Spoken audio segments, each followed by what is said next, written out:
बिस्मिल्लाहिर्रहमानिर्रहीम, अस्सलाम वालेकुम। नूरुल्लाह आपकी खिदमत में हाजिर है। नई पॉलिटिकल पार्टी की खबर गलत साबित हो गई है। बड़े बड़े मीडिया हाउसेस ने खबर दी, क्या नई पार्टी नहीं बनेगी? लेकिन इमरान खान साहब को तो पॉलिटिकल इंजीनियरिंग नजर आ रही है, तो असल में हो क्या रहा है? और परवेज इलाही साहब के पूरी फैमिली के लिए खतरे की घंटी बज गई है। सबको नोटिस आ रहे हैं। और इसहाक डार और मिफ्ता इस्माइल का झगड़ा क्या सिर्फ दो अफराद का झगड़ा है या पार्टी में कुछ गड़बड़ चल रही है? और जनाब, पीपल्स पार्टी और जमात इस्लामी का इत्तेहाद हो गया है। ये एक डिफरेंट खबर है और ये कहाँ हो गया और कैसे हो गया है, इन सब चीज़ों पे हम बात करेंगे। लेकिन सबसे पहले पॉलिटिकल पार्टी, नई पॉलिटिकल पार्टी बननी थी। ये मैंने 4 तारीख को आपके साथ ये खबर शेयर की थी कि नई पार्टी बन रही है और जिसमें कोई 40 से 50 MPs को कोशिश की जाएगी कि नए इलेक्शन में उस पार्टी के 40 से 50 MPA बन जाएं नए, और 15 से 20 जो है वो MNAs भी आ जाएं। तो फिर वो एक ताकत का तवाज़ुन बन जाएगा, एक नई पार्टी बन जाएगी, शायद काफली की ज़रूरत ना रहे। तो ये खबर उसके बाद कल जो है मेन मीडिया पर भी आ गई, जियो पर आई और दीगर चैनल्स पर भी चली खबर सेम इसी तरह से। लेकिन उसमें जो लोगों के नाम आ रहे थे उन्होंने तरदीद शुरू कर दी है। चौधरी सरवर साहब ने तरदीद कर दी है, अलीम खान साहब की तरफ से तरदीद आ गई है, जहांगीर तरीन साहब के ग्रुप की तरफ से तरदीद आ गई है। तो ये असल में स्टोरी क्या चल रही है? अच्छा, दूसरी तरफ इमरान खान साहब को परेशानी है कि पॉलिटिकल इंजीनियरिंग की जा रही है उन्हें कमजोर करने के लिए, यानी इमरान खान साहब को कमजोर करने के लिए। तो खान साहब, आप परेशान ना हो, आपको कमजोर करने के लिए ज्यादा पॉलिटिकल इंजीनियरिंग की जरूरत नहीं है। आपकी तो अपनी पार्टी तितर बितर होने जा रही है, आपकी अपनी पार्टी में से लोग निकल जाएंगे। ये जो पॉलिटिकल पार्टी बनेगी ये असल में बनेगी जनूबी पंजाब के हवाले से, और उसमें जहांगीर तरीन साहब की तरदीद का इशू ये है कि वो अभी खुद नाअहल हैं, ताहयात नाअहली है उनकी, तो इसलिए वो तो खुद एक्टिव हो नहीं सकते। अच्छा, वो किस हद तक उसमें इन्वॉल्वमेंट होगी ये बाद में पता चल जाएगा, लेकिन अभी वो खुद बराह रास्त नहीं आ सकते क्योंकि वो नाअहल है। अलीम खान साहब का सेंट्रल पंजाब में वो बैठे हुए हैं, यहाँ पर हैं, लाहौर में हैं, उनका एरिया मुख्तलिफ है, वो भी जनूबी पंजाब में रोल प्ले नहीं कर सकते बराह रास्त। इसी तरह से चौधरी सरवर साहब का भी जनूबी पंजाब में कोई खास रोल नहीं है।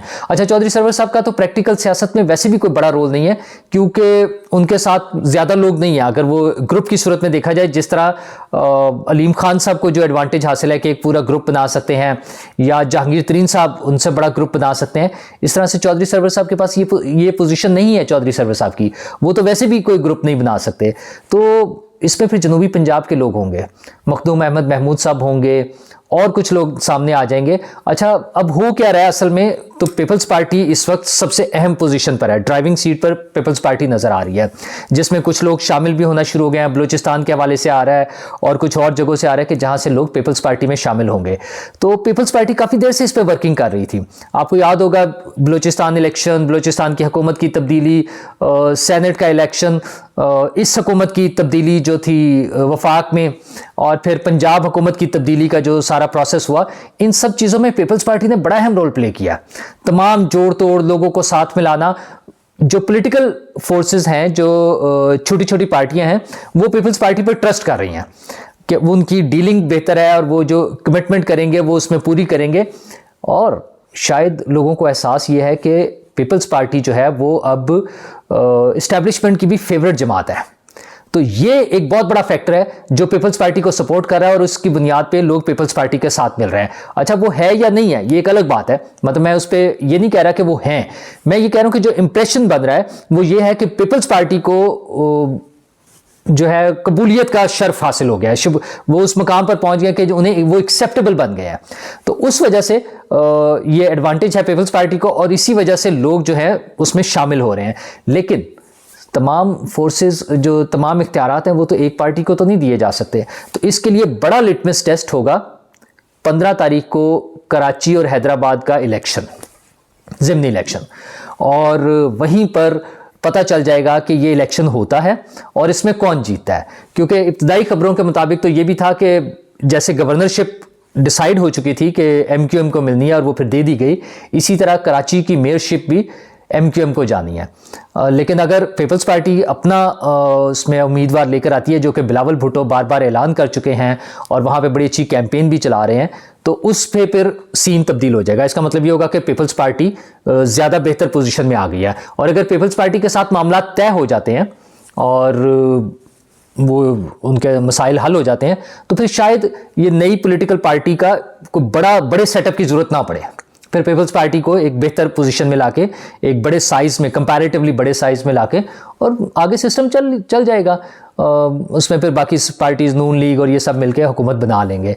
लेकिन 15 जनवरी बड़ी अहम डेट है। एमक्यूएम चाहती है कि इलेक्शन ना हो और किसी भी तरह ये पोस्टपोन हो जाए। उस वक्त तक वो अपनी सारे जो ग्रुप्स हैं अलग अलग हैं वो सब इकट्ठे हो जाएं और फिर दोबारा से वो कोई ताकतवर ग्रुप बन जाए। तो उस कोशिश में एमक्यूएम का नजरिया ये है कि इस वक्त उन्हें इकट्ठा होना चाहिए और उसके लिए उन्हें टाइम चाहिए। वो 15 तारीख को इलेक्शन नहीं चाहते। जमात इस्लामी और पीपल्स पार्टी जो है वो इलेक्शन के हक में है कि फौरी इलेक्शन हो जाने चाहिए, 15 तारीख को इलेक्शन हो जाने चाहिए। यही वजह है कि फारूक सत्तार साहब ने कल जब मीडिया से बात की है, और खालिद मकबूल सिद्दीकी साहब भी उनके साथ थे, तो उन्होंने कहा है कि जमात इस्लामी और पीपल्स पार्टी मिलकर मुहाजिरों को दीवार में चुनना चाहते हैं। तो अब वो इल्ज़ाम बाकी तमाम चीज़ों से हटकर अब पीपल्स पार्टी और जमात इस्लामी पर हो गया है। तो खालिद मकबूल सिद्दीकी और फारूक सत्तार साहब की नज़र में पीपल्स पार्टी और जमात इस्लामी का इत्तेहाद हो गया है। वैसे तो सियासत में कोई चीज़ हरफ आखिर नहीं होती और कोई मुस्तकिल दोस्त या कोई मुस्तकिल दुश्मन नहीं होते। तो पीपल्स पार्टी और जमात इस्लामी का इत्तेहाद भी हो सकता है, लेकिन ये मुश्किल काम नज़र आ रहा है अभी। पीपल्स पार्टी जमात इस्लामी को क्यों देगी मेयरशिप, और पीपल्स पार्टी के मुकाबले में जमात इस्लामी के पास अपेरेंटली जितने अभी प्रीवियस जो इलेक्शंस हुए हैं, रीसेंट जो इलेक्शंस हुए हैं, उसमें इतने वोट नहीं थे। तो इसलिए ये बात ऐसी मुमकिन नज़र नहीं आ रही। सिर्फ एमक्यूएम के मुख्तलिफ धड़ों का खौफ है कि अगर वो अलग अलग जो इस वक्त जो उनकी पोजीशन है उसमें अगर वो इलेक्शन लड़ेंगे तो वो बेहतर नताइज नहीं दे सकेंगे और वो जीतने की पोजीशन में नहीं होंगे। उसके लिए उन्हें टाइम चाहिए ताकि उस दौरान में वो मिलजुल कर इकट्ठे हो जाएं, जिसके लिए बाकी सब लोग भी शोर मचा रहे हैं। पीटीआई का सबसे ज्यादा इमरान खान साहब ने उसमें यही कहा है कि जो कराची में जोड़ तोड़ हो रहा है, असल में तो वो उधर ही खिताब कर रहे थे खवातीन कन्वेंशन से। अब कैंपेन चल पड़ी है, देखते हैं कि वो क्या खुद भी वहां जाते हैं, कोई जलसों से खिताब करते हैं या सिर्फ वो स्क्रीन पर ही ऑनलाइन नहीं खिताब करेंगे, क्योंकि उन्हें शायद अभी इजाज़त नहीं मिल रही अपने सिस्टम में, उनके अपने इंटरनल जो सिस्टम है उस पर, और उनका जो प्लस्तर था वो भी ठीक नहीं हो रहा। उन्हें जो गोलियां लगी हैं, उनकी निचली टांग टूट चुकी है उनके बकौल, तो वो अभी उन्हें 1 माह का और रेस्ट चाहिए। तो इस वजह से शायद वो कराची विजिट ना करें। लेकिन पीपल्स पार्टी भरपूर तरीके से कैंपेन चला रही है और उसमें उनके लिए सामने नताइज नज़र आ रहे हैं। वो ये समझ रहे हैं कि वो जीत जाएंगे और मेयर भी उनका होगा। लेकिन 15 तारीख बड़ी अहम है, जो मुस्तकबिल के जो खाका है, जो तस्वीर है, उसको वाजे करेगी कि क्या एक अलग पॉलिटिकल पार्टी की ज़रूरत है। मैंने जो 4 तारीख को बताया था वो यही था कि इस माह में ऐलान होना है। तो 15 तारीख के बाद जो ही ये इलेक्शन होते हैं उस वक्त तक पिक्चर क्लियर हो जाएगी। अगर ये इलेक्शन डिले हो रहे हैं, किसी वजह से डिले हो जाते हैं मजीद, और पीपल्स पार्टी को उस तरह से शेयर नहीं मिलता या उन्हें वो खुलकर इलेक्शन नहीं लड़ पाते हैं, तो फिर सूरत हाल मुख्तलिफ होगी। फिर वाकई हो सकता है कि कोई और एक नई पार्टी वाला जो सीन है वो एक बड़े सेटअप में आ जाए। बहरहाल नई पार्टी आ रही है और जनूबी पंजाब ही के नाम पर आ रही है, जो बड़ा पुराना ख्वाब है, बड़ा पुरानी प्लानिंग है, उसके मुताबिक वो चलेगी। वैसे तो अब वो बातें खुल चुकी हैं।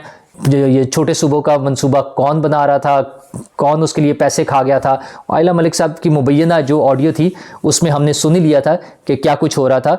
और दूसरी तरफ पंजाब में परवेज़ इलाही साहब के लिए खतरे की घंटी बज रही है कि उनकी पूरी फैमिली, वो जैसे शोर मचाते थे ना कि पूरा टब्बर चोर है, तो अब उनकी पूरी फैमिली के लिए नोटिस तैयार हो गए हैं और उनसे पूछगछ होगी, उन्हें मुकदमात में मुलविस किया जाएगा, बल्कि मुकदमात तो हैं, उनसे उसकी तहकीकात होंगी।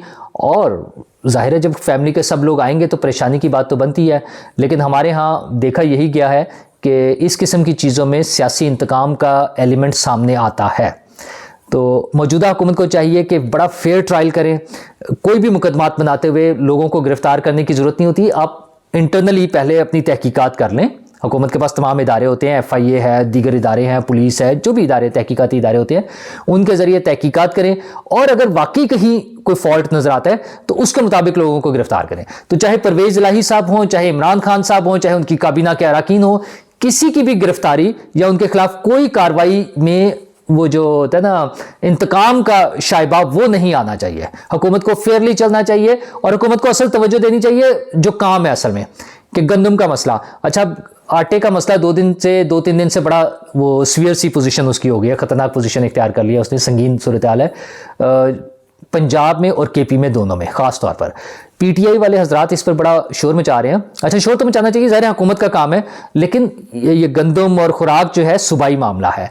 तो दोनों सूबों में पीटीआई की हुकूमत है, पंजाब में भी और केपी में भी, तो उसको मसला हल करना चाहिए। वज़ीर आला पंजाब ने अच्छा स्टेप लिया है कि उन्होंने फौरी तौर पे फ्लोर मिलों को उनके कोटे से ज़्यादा, जो डेजिग्नेटेड कोटा था उससे भी ज़्यादा गंदम देने का ऐलान कर दिया है। अहकाम जारी कर दिए कि उनको गंदम दे फौरी तौर पे, ताकि आटे की कीमत नीचे आए और वाफर मकदार में मौजूद हो, और जो सरकारी रेट पे जहाँ से जिन स्पॉट्स से मिलना था उनकी तादाद भी बढ़ा दी जाए, ताकि वहाँ पर वो रश, भगदड़ और घुटन और इस तरह के मसाइल ना हो। पहले ये एक वाक़या ऐसा हो चुका है जिसमें एक शख्स अपनी जान से चला गया है। इंसानी जान से कीमती कोई शय नहीं होती, नॉट पॉसिबल ना। तो वो एक भी जान का ज़िया जो है वो इररिपेयरेबल लॉस है। तो वज़ीर आला परवेज़ इलाही ने बड़ा अच्छा स्टेप लिया है कि फौरी तौर पे इसको मैनेज करने की कोशिश की है। हुकूमतों ही का काम होता है लोगों को उनके मसाइल हल करना, उनकी ज़रूरियात ज़िंदगी पहुंचाना, ये हुकूमतों ही का काम है। और पंजाब में ये मसला है तो, और केपी में मसला है तो इन्हीं दोनों वज़राए आला ने करना है।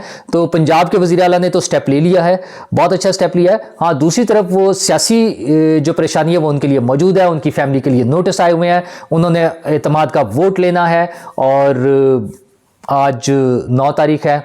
इमरान खान साहब वाली डेडलाइन तो आज गुजर जाएगी। अब एतमाद के वोट वाला मसला ख़त्म हो गया है, उसके बारे में अब कुछ और नहीं होना। अब तो सारा अदालत पर डिपेंड करता है कि परवेज़ इलाही साहब को वहाँ से किस तरह से रिलीफ मिलता है। और मैं आपसे पहले बार बार डिस्कस कर चुका हूँ उसकी मुख्तलिफ ऑप्शंस के क्या क्या पॉसिबिलिटीज़ हैं जिसमें उन्हें रिलीफ मिलेगा, और ये मसला किस तरह से हल होगा।